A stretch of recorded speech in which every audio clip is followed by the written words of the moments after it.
India से कभी असदुद्दीन अवैसी। आज असदुद्दीन ओवैसी साहब की ये तस्वीर देखी है मैंने। हिंदुस्तानी तिरंगे की इन्होंने जो है ना दस्तार बांध के हिंदुस्तान से वफादारी का सबूत दे रहे हैं। असदुद्दीन ओवैसी साहब, हिंदुस्तान का मुसलमान आपकी कितनी कदर करता है इसका मुझे अंदाजा नहीं है। पाकिस्तान का मुसलमान मुझ समेत आपकी बड़ी रिस्पेक्ट करता है। पाकिस्तान का सोशल मीडिया आपको टारगेट कर रहा है सर, जिस तरह से आप कड़ा रवैया। बिल्कुल, हम पाकिस्तान के दूल्हे भाई हो गए आजकल। हम ही दूल्हे भाई है पाकिस्तान के, कोई नहीं रहा वहाँ पे, हम ही रह गए। इतना बेबाक, इतना हैंडसम को दिख ही नहीं रहा पाकिस्तान वालों, खाली मैं ही दिख रहा हूँ भारत से। देखते रहो प्यारे मेरे को, सो सुनते रहो, ज्ञान बढ़ेगा। तुम्हारे दिमागों में जो भूसा भरा हुआ है साफ होगा, तुम्हारा इग्नोरेंस खत्म होगा। दूसरे लीडर्स जिनको ये डेलीगेशन में शामिल किया गया है, जैसे शशि थरूर है, एकनाथ शिंदे है, सुप्रिया सुले, आप उसको किस तरह से देखते हैं? ये देखिए, हम लोग गवर्नमेंट ऑफ इंडिया, हमारी देश को रिप्रेजेंट कर रहे हैं। कोई हम लोग MIM पार्टी, NCP पार्टी या वो पार्टी को रिप्रेजेंट नहीं कर रहे हैं। हम लोग मेंबर ऑफ पार्लियामेंट ज़रूर हैं, एक पार्टी के तरफ से इलेक्ट हुए हैं, बट ये जो काम है हम अपने मुल्क की नुमाइंदगी करने, मुल्क में क्या हो रहा उन देशों में जाके बताने के लिए, कैसा हमारे मुल्क में हमारी बेटियां बेवा हो रही हैं, हमारे बच्चे यतीम हो रहे हैं, कैसा पाकिस्तान इस मुल्क को डिस्टेबलाइज करना चाहता है। और पूरी दुनिया को ये देखना है कि हमारी फिफ्थ और 4th लार्जेस्ट इकोनॉमी हमारी है। अगर यहाँ पर कोई एक नेबरिंग कंट्री जो खुद इनस्टेबल है, अगर यहाँ पर डिस्टेबलाइज होगा तो पूरे इंटरनेशनल लेवल पे इसका असर क्या पड़ने वाला है, ये समझना है ना, पूरे विश्व को समझना है। इंडिया कोई मामूली कंट्री तो नहीं है ना। तो अगर यहाँ पर कोई इस इंटेंशन से आ रहा है कि यहाँ पर कम्युनल राइट्स होंगे, यहाँ पर डिस्टेबलाइज करेंगे, यहाँ पर हम ये इंस्टॉलेशंस को करेंगे, कश्मीर में हमेशा हम लोगों को मारते रहेंगे, और हम ये हरगिज़ नहीं भूलना है कि 21 सिविलियन की मौत भी हुई है। पूंछ में छोटे 4 मासूम बच्चे मर गए, जिसमें ट्विंस बच्चे थे, भाई बहन, दोनों भाई बहन थे। उनके वालिद अभी भी ज़िंदगी की जंग लड़ रहे हैं। हमारे 5 आर्मी के लोग भी इसमें मारे गए, 21 सिविलियन मारे गए, कई घरों को नुकसान हुआ।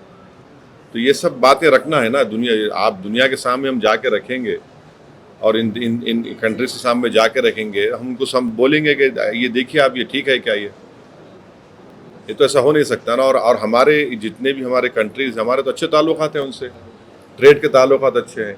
हम UK से अभी ट्रेड एग्रीमेंट करें, तो तमाम जाए, हम जितने MP जाएंगे, और जो भी भारत सरकार का पोजीशन और व्यू है उसको हम लोग बेहतर से बेहतर तरीके से रखने की कोशिश करेंगे। अफगान के साथ जो भी जिस तरीके, अफगानिस्तान के साथ जिस तरीके बहुत अच्छा है। मैं तो शुरू से बोल रहा था आप लोग तनकीद करें मेरे पे। आप याद होगा तालिबान से बात करो, मैं बोला था आप लोगों को, पार्लियामेंट में बोला था मैं, तो आप लोग पूरा TV 6 बजे 9 बजे बैठ के खूब मेरे को दूल्हा बनाए आप लोग। अब समझ में आप लोगों को अब इन्हें ज़रूरी है, तालिबान हमारे से दोस्त है। आज वहाँ जो ईरान में पोर्ट बना रहे, वो पोर्ट से सबसे बड़ा फायदा हम पाकिस्तान को बाईपास करके अफगानिस्तान में जाएंगे। वो पोर्ट बनना ज़रूरी है। अब बहुत ज़रूरी हमारे लिए कि हम वहाँ पे पोर्ट बनाएं। और तालिबान तंग है वो लोगों से, तंग है वो पड़ोसियों से, और उन्होंने कितना अच्छा स्टेटमेंट दिया, उन्होंने कंडेम करे पहलगाम को, आउटराइट कंडेम करे वो लोग। मीडिया रिपोर्ट्स के मुताबिक रेशियली और कम्युनली मोटिवेटेड 150 से ज़्यादा अटैक्स हुए on the Muslim community allegedly. Is there anything, any dialogue you are having with the government in connection with this? Dialogue with the government or agencies in connection with this? नहीं, ये this is the report जो मेरे को आज मिली। ये जो report बनाई गई है, जिसमें ये बताया गया है कि 184 hate crimes reported across India between 22 April to 8 मई। और उसमें क्या है, वेरियस स्टेट्स में है, हिमाचल है, पंजाब है, हरियाणा है, दिल्ली, राजस्थान, मध्य प्रदेश, महाराष्ट्र, कर्नाटका, केरला, आंध्र प्रदेश, तेलंगाना, उड़ीसा, वेस्ट बंगाल, असम, बिहार, उत्तर प्रदेश में 43 हुए, उत्तराखंड, चंडीगढ़, तो ज़्यादातर यहाँ पर बीजेपी पावर में है। और यूनियन चंडीगढ़ तो और दिल्ली तो मिनिस्ट्री ऑफ होम अफेयर्स को आता, तो बराबर यहाँ पे स्ट्रॉन्ग एक्शन लेना पड़ेगा। और इसमें 84 हेट स्पीचेस हुए, 39 असॉल्ट्स हुए, 19 वैंडलिज्म हुए और 3 मर्डर्स हुए बोल रहे। तो ये सब डिटेल लोग मैं आज पढ़ा नहीं पूरा, खाली देखा मैं। यकीनन अगर इस पर action, state government should immediately take action. BNSS के तहत जो भी रेलिवेंट सेक्शंस है इम्पोज करना चाहिए। और मध्य प्रदेश के जो मिनिस्टर है तो बकवास बात करें ना, क्या गंदगी की बात करें, कैसा बात करते ऐसा वो, ये कोई बात करने का तरीका है क्या वो आदमी का? वो मंत्री रह के उनको मिनिमम आप उनके एक्शन लीजिए उनके ऊपर आप। जब हम इतना फख्र के साथ अपने स्पोक्स पर्सन को पूरी दुनिया के सामने बिठाते, इन उठा के उसको एक रिलीजन से जोड़ के और फिर उनके रिलीजन को मिला दिया, टेररिस्ट के बोल के, ऐसा ये कोई बात है? ये तो हाईली कंडेमनेबल चीज़ है ये तो। और ऐसे वक्त पे, और मैं तो सुना कि इससे पहले तो उन्होंने एक्स चीफ मिनिस्टर की वाइफ को ही कुछ बोले सो है। अरे बकवास करेगा क्या ये शख्स? बैठ के बोलो आप, अब भी ये कोई ये इस तरह की बात करते हैं कोई महिला के बारे में आप? इससे मालूम होता है कि उनका माइंडसेट कितना गंदा है।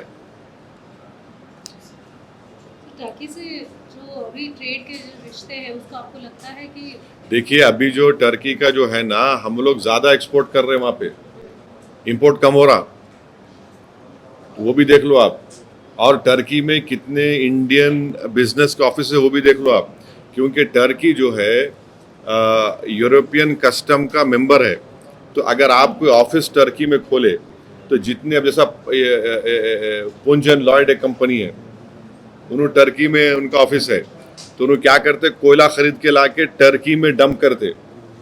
जर्मनी में गए तो उनको 100% टैक्स देना पड़ता। वो भी गवर्नमेंट को देखना चाहिए।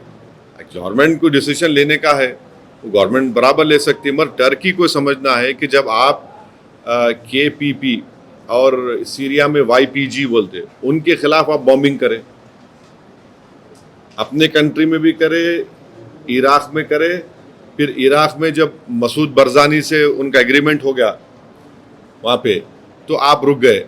फिर आप सीरिया में भी करते थे। अब सीरिया में आप जुलानी आपका आदमी है, जो जुलानी को आप सपोर्ट कर रहे, वहाँ पर भी आप उनसे एग्रीमेंट करें। अब KPP के आप जो अब्दुल्ला ओकलान उनका बहुत बड़ा लीडर है, उसको आप बातचीत कर रहे, उसमें 40,000 लोग उनके मारे गए। तो टर्की को समझना चाहिए, जब आप विक्टिम है तो हम भी तो विक्टिम है। सवाल यहाँ पे पाकिस्तान में मुसलमान है, यहाँ मुसलमान कम है, तो टर्की से मैं समझता हूँ कि हमको ये इम्प्रेस करना है उनको, कि बताना है ये सब चीज़ें उनको। 3 ऐसी एडवाइस गवर्नमेंट ऑफ इंडिया को आप देना चाहेंगे जो आपको लगता है कि नहीं सब नहीं। अब आशीष देखिए, ये सब आप प्लीज डिप्लोमेटिकली कैसे हैंडल किया जा सकता है और ज़्यादा इस सिचुएशन को? नहीं अब ये डिप्लोमेट देखिए, मैंने ये कहा, फिर से कह रहा हूँ कि सीज फायर का अनाउंसमेंट हमारे प्रधानमंत्री को करना चाहिए था, कोई दूसरे देश के प्रेसिडेंट करना नहीं चाहिए था। और फिर वो उस देश के प्रेसिडेंट बार बार बोल रहे ट्रेड करेंगे। क्या ट्रेड करेंगे? पाकिस्तान से कितना ट्रेड होता मालूम आपको? US का ओनली 10 बिलियन। इंडिया का US से कितना ट्रेड होता? 150 बिलियन के ऊपर होता। अब फिर ये हम जो अभी ट्रेड एग्रीमेंट कर रहे हैं US से, उसमें टारगेट है 500 बिलियन का। ये क्या मजाक है क्या? ट्रेड के लिए हम वो खामोश बैठ जाएंगे क्या? और क्या अमेरिका गारंटी ले रहा है कि हमारे पास दोबारा पाकिस्तान आतंकवादी हमले नहीं करेगा? और फिर कौन गारंटी ले रहा है कि ये पाकिस्तान, तो पाकिस्तान की मिलिट्री हमेशा तंग करने वाली है इंडिया को, नहीं रुकने वाले। कैसे हम कब तक हम ये सब तमाशों को बर्दाश्त करेंगे? तो ये चीज़ें हैं। हम तो मैं अपनी गवर्नमेंट से बोल रहा हूँ, मैं मेरे को कोई दूसरे फॉरेन गवर्नमेंट से मतलब नहीं है। मगर ट्रेड आप बार बार बोले, क्या ट्रेड है भाई? पाकिस्तान से क्या ट्रेड करेंगे आप? भीख मंगे हैं वो लोग। $2 बिलियन लिए अभी वहाँ से IMF से, उन्होंने क्या ट्रेड करेंगे? उन्होंने ट्रेड हमारे से होगा ना, कितना वो है। जब आप हम तो इतना ही यूएस से हम एक्सपेक्ट कर रहे हैं कि यूएसए टीआरएफ को फॉरेन टेररिस्ट ऑर्गेनाइजेशन घोषित करेगा, और गवर्नमेंट, हमारी गवर्नमेंट से हम रिक्वेस्ट भी करेंगे कि उनको बताए आप, TRF should be designated as a terrorist, foreign terrorist group in US, in UK treasury department करना चाहिए, EU को करना चाहिए। टीआरएफ कुछ भी नहीं है बल्कि पाकिस्तान स्पॉन्सर्ड LAT का एक ग्रुप है वो, जो पहलगाम में हत्या किया और अभी पर 3-4 दिन पहले भी हुआ।